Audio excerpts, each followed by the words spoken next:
This is the geometry end of course review number 2.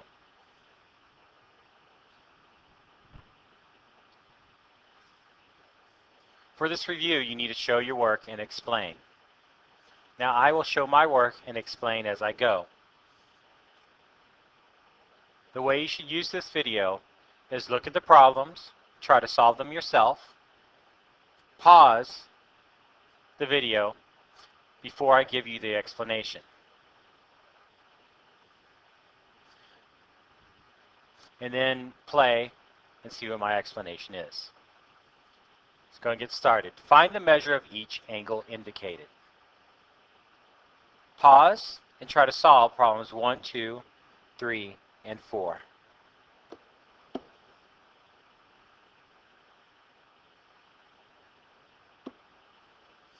All right, here we go. Find the measure of each angle indicated.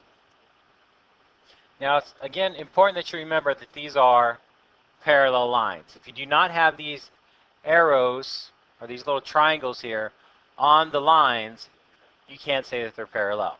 So the reasoning I'm giving behind this is because these are parallel. So we have vertical angles. So we know that this other angle is 71. And we know that this angle down here is 71 because of corresponding angles. So your correct answer here should be 71. All right, the reason behind that, you could have said vertical angles to corresponding, or you could have said alternate exterior angle theorem. I think it's probably the alternate exterior angle theorem of parallel lines. But that's the idea there, alternate exterior angle theorem. Alternate meaning two sides of this line, exterior meaning outside of the parallel lines. So looking at number 2, again we see that they're parallel because of the two triangles there. We again are alternate.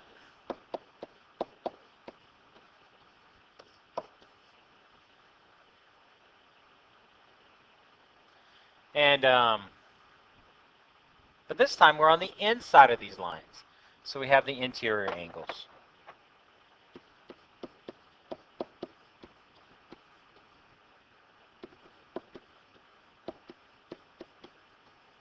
So alternate interior angle theorem. All right, number 3. Well, this time we again have parallel lines, so that's good. And these two angles, the question mark and 112, those are corresponding.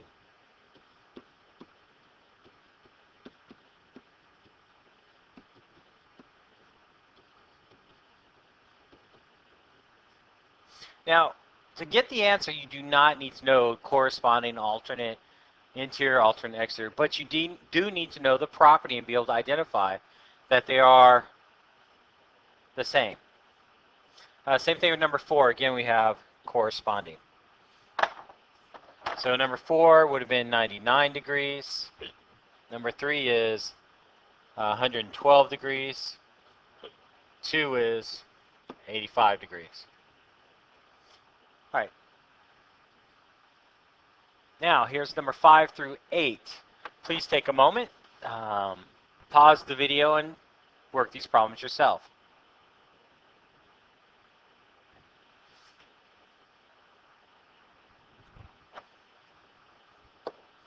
All right, so for number 5,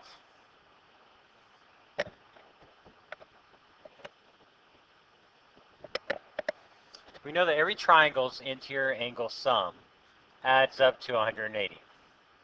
So we're just going to set this equation that way. We've got 90 plus 30. I'm just adding this angle plus that angle plus this information. 19x plus 3 equals 180. Gather our like terms. 30 plus 90 is 120 plus 3. Get 123 plus 19, x equals 180. Now solving for x, subtract 123 from both sides.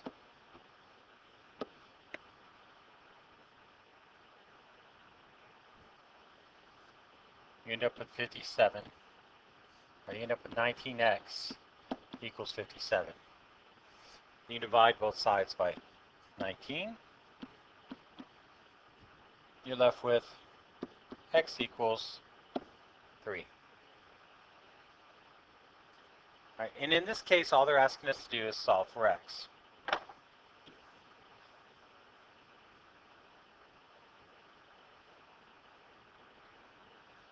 All right, so our solution there was x equals 3. All right, for number 6, we end up with, again, 180 equals 50 plus 74 plus x plus 68.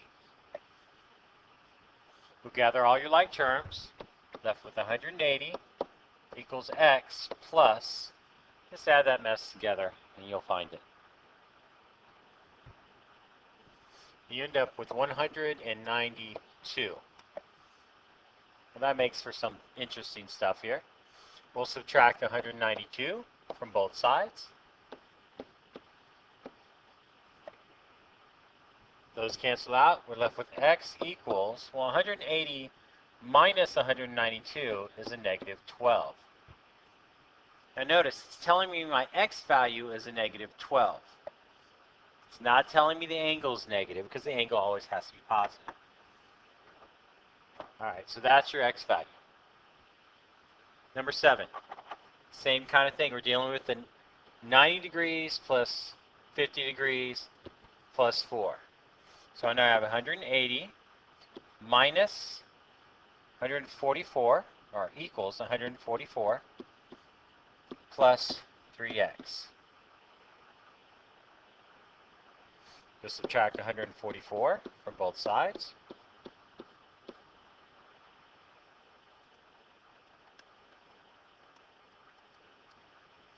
You end up with 36 equals 3x.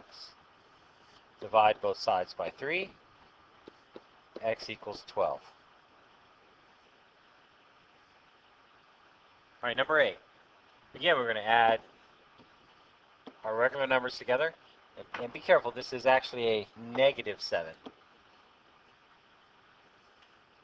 So 40 plus 75 minus 7.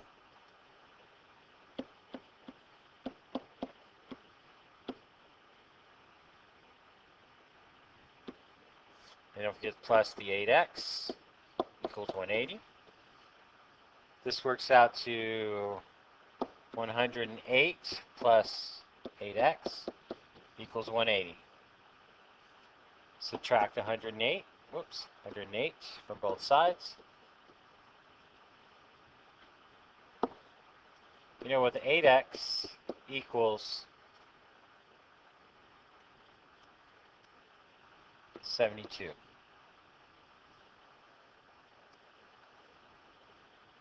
X equals 9. All right, once again, like I said, just keep practicing these things. They'll come to you. The key here is the interior angle sum. All right, next little group here. Go ahead and start with 9 and 10. Just take a look at those two. Pause, try to solve them. And then just try to solve 11 through 14 with the congruency statements.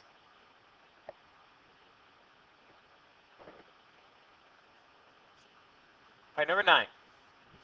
This is a trapezoid, and when you find the area of a trapezoid, you're going to use the formula. Base 1 plus base 2 times the height divided by 2.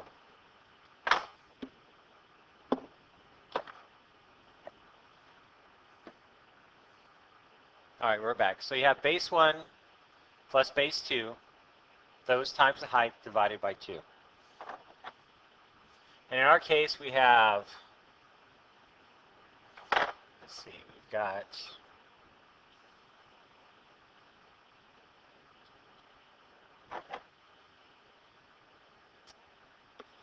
8 plus 2.6 times 4.1 all divided by 2.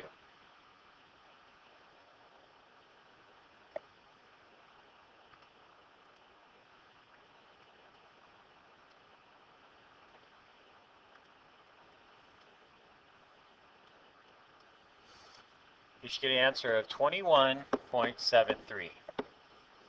It's just a matter of plugging into the formula, and you should have a pretty good answer there. All right, number 10. We're dealing with a triangle, and this little red dotted line outside the triangle, that is the height, or the altitude. That formula is base times height divided by 2. Very similar to the trapezoid, except we only have one base.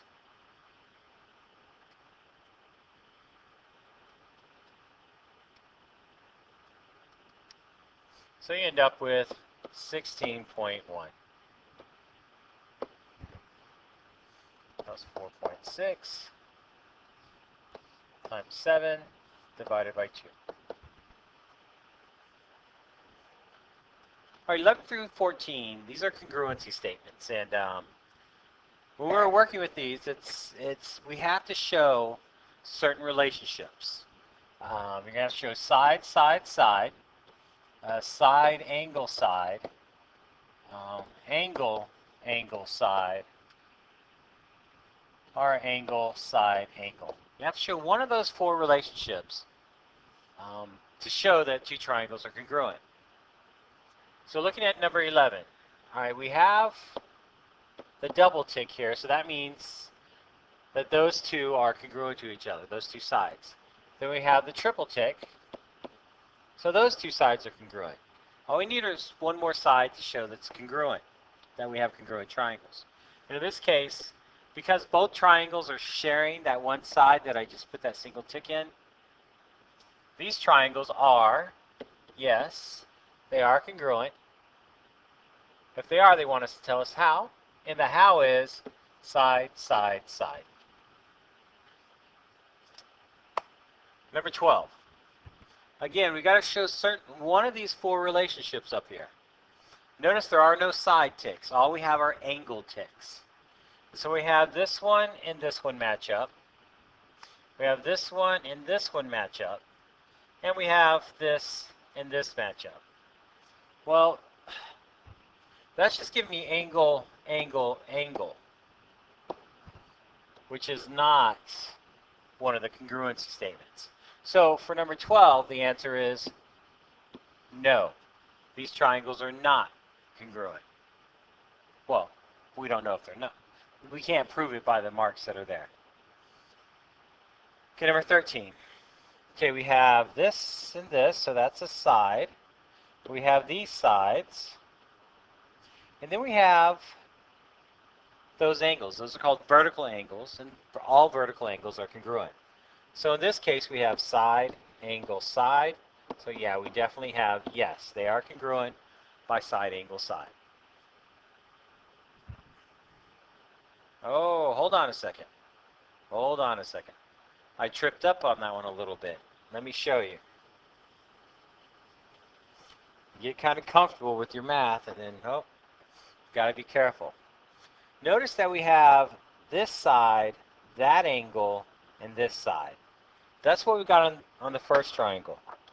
And over here on the other one, we have this angle, that side, and this side. So while the blue angle triangle looks like side, angle, side, the red triangle looks like angle, side, side, or side, side, angle. And neither one of those would work for us. Because what corresponds here with this vertical angle is that blue arc, that's between the single tick and the double tick, which would correspond with where I just wrote the blue arc on the red triangle. We have no evidence that those 2 blue arcs are congruent. Therefore, this would be no. Tricky one there. All right, number 14. We got these ticks that match, these ticks match, and those ticks match. So we end up with side, side, side. So this is a yes.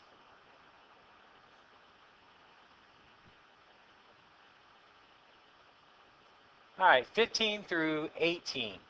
Now this is, I'm just asking you to find the distance between each pair of points. So we're going to use the distance formula. Distance formula is, and I'm just going to write the information here as your answer. So distance formula is x2 minus x1 square, the square root of x2 minus x1 squared, plus y2 minus y1 squared. All right, remember the x1, y1, that's just saying, well, this is the x in my first point, this is my y in my first point, my x in my second point, my y in my second point. So I'm just going to fill this out here for you. We've got -3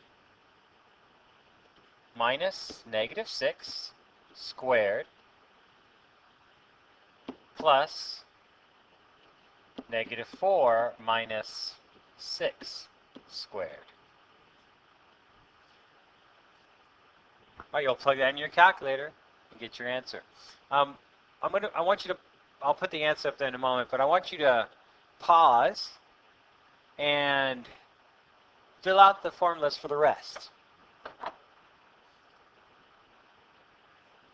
All right, so after putting this in the calculator, you should have 10.4. All right, so pause now and write out the formulas for the rest.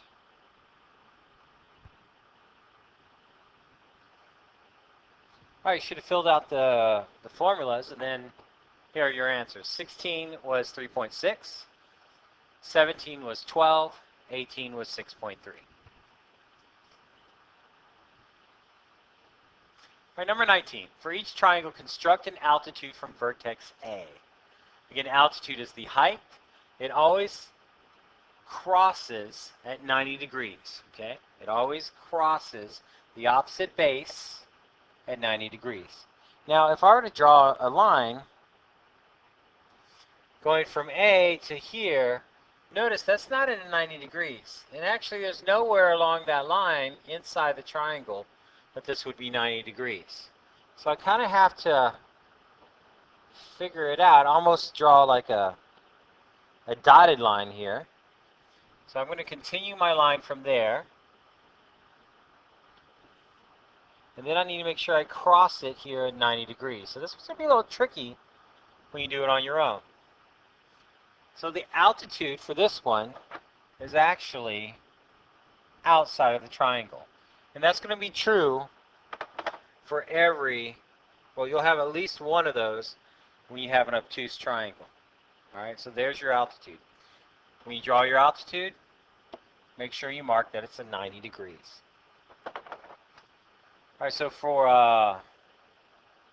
number 20, I'm trying to do the same thing here. Let's see. Can I cross that at 90 degrees? I mean, this is just a very slight obtuse, very slight. This angle right here is more than 90, so we're going to have to, for angle A, we're going to have to draw our altitude outside of the triangle. So I'm just going to, again, extend this line a little bit, and then go from A, we have to cross it here at 90 degrees. Okay, so here we go. That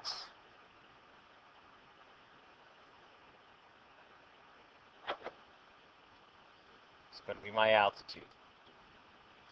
Anytime you go outside the triangle, they usually like to make the little dotted lines. So, but that's your altitude. All right, 21 through 22. This is where a lot of students struggle with just the naming of things. And so we're going to go through here and focus on what these little arcs mean and how to name the congruency there. I mean, we have arcs, we have ticks and arcs. That's how we kind of use mathematical shorthand to say that things are equal.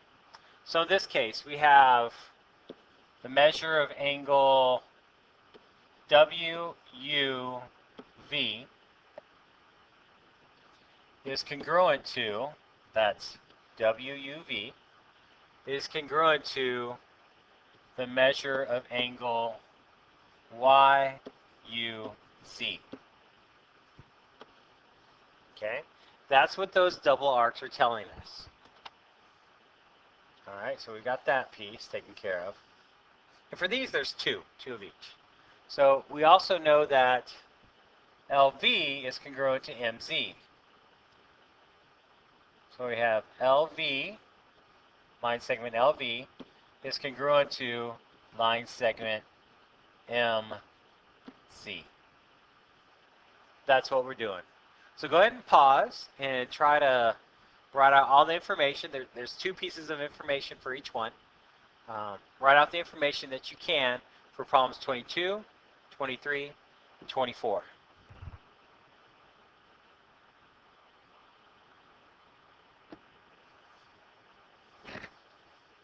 All right, here we go. 22. We have EF is perpendicular to GD.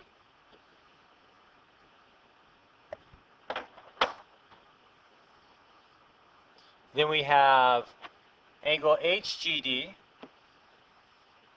is congruent to GDC. All right. 23, we have GCH is congruent to ECD. Then we have angle GCF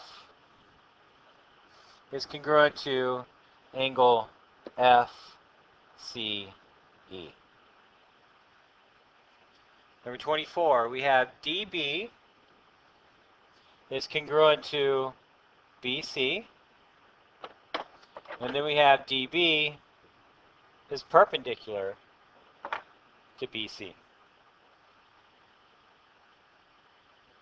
Most of you identify this already. The part that gets you a little mixed up is the labeling. So that's why we're practicing this.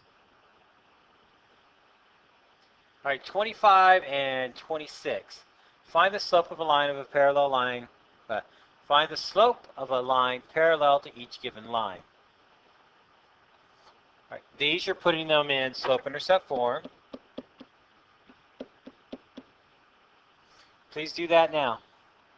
Pause and do it now.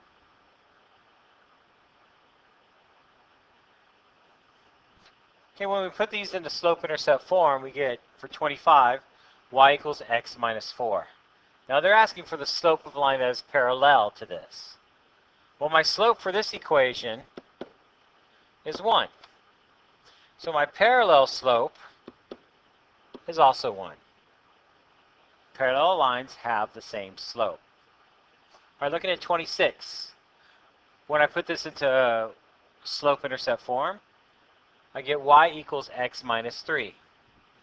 My slope, once again, is 1. My parallel slope is also 1. 27 and 28, very similar to the last problem. First thing you have to do is get into slope-intercept form and then write the perpendicular slope. So please put those in the slope-intercept form and put them in and note the perpendicular slope. Pause and solve it.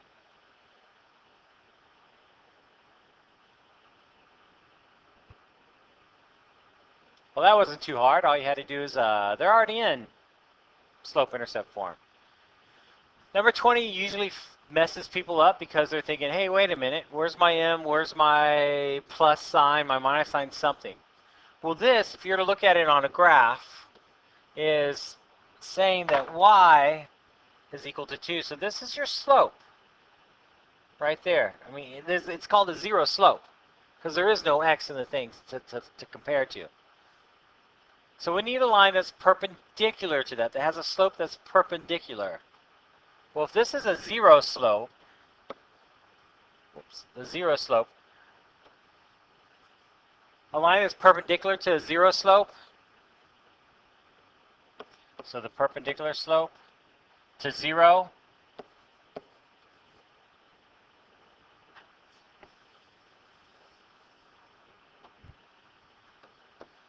perpendicular slope of 0 is undefined.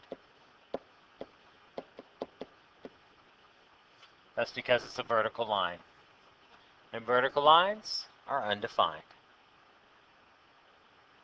All right, looking at number 28. Our slope is -1/2. My perpendicular slope is a +2/1, which is a +2. Remember, with perpendiculars, you flip the fraction and you change the sign. All right, next few ones, these you could probably do pretty quickly without too much help. So for 29 through 32, just quickly identify them. 29, 30, concave or convex. 31, 32, polygon, is it regular or not? All right, 29, this is because you can draw a line from one vertex to another and it goes outside of the closed shape. Or as I told my students, it makes a little cave here. It caves in a little bit. It's going to be concave. Again, concave. Number 31, state if each polygon is regular or not. Polygons that are regular are like a square, where all the sides are equal. And you can, not only are all the sides equal, but all the angles are equal. And you can see this is nowhere near the same as that. So as soon as you have two sides that are not equal, and as soon as you have two angles, like that's an obtuse, and this is an acute, this is not regular.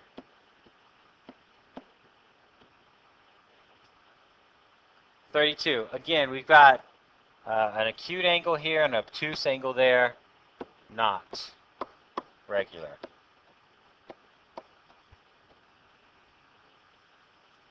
All right, 33 through 36. Now, I want you to look at these real quick, 32, 33 through 36. These are all regular polygons. And when they're nice and regular polygons like this, then we can do a whole bunch of other things. 33, find the interior angle sum for each polygon. Round your answer to the nearest tenth. All right, so I'll teach you how I taught my class, number 33, and then hopefully you can figure out the rest. So we start with one vertex, and then we draw to another one. Now we're going to keep coming from that same vertex until we've broken up our shape to a bunch of triangles. Now each one of these triangles, so you got 1, 2, 3, 4, 5, 6. You have 6 triangles. Each one of those triangles has an interior angle sum. And in this case, we have 6 triangles. 6 times 180 will give you your solution. Now I also want you to note something else. We have 1, 2, 3, 4, 5, 6, 7, 8 sides. And there's a formula that says if you have n sides, you'll subtract 2 and then multiply by 180. And in this case, it works out because we have 8 minus 2 times 180 is the same as what we got right there, 6 times 180.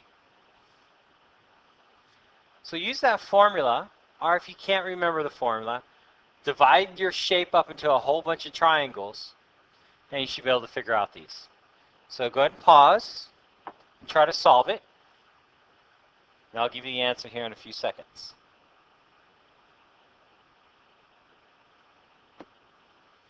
All right, so 33 should have been 1080. 34, 1,620. 35, 720. 36, 1,260. Now 37 asks us to give a counterexample to the following statement. All parallelograms are squares. The counterexample is just one example that shows that something's false. So what we need to make is just one parallelogram that is not a square.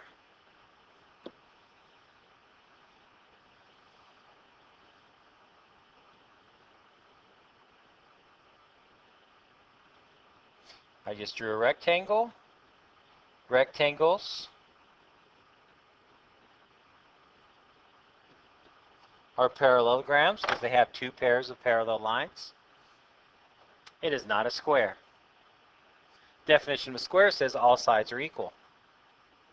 My rectangle here, we have two pairs of equal sides. There's your counterexample. You could have also drawn a rhombus. A rhombus has all equal sides, but all the angles are not equal. For a square, all angles have to be equal, and all sides have to be equal. All right, good luck with your studies.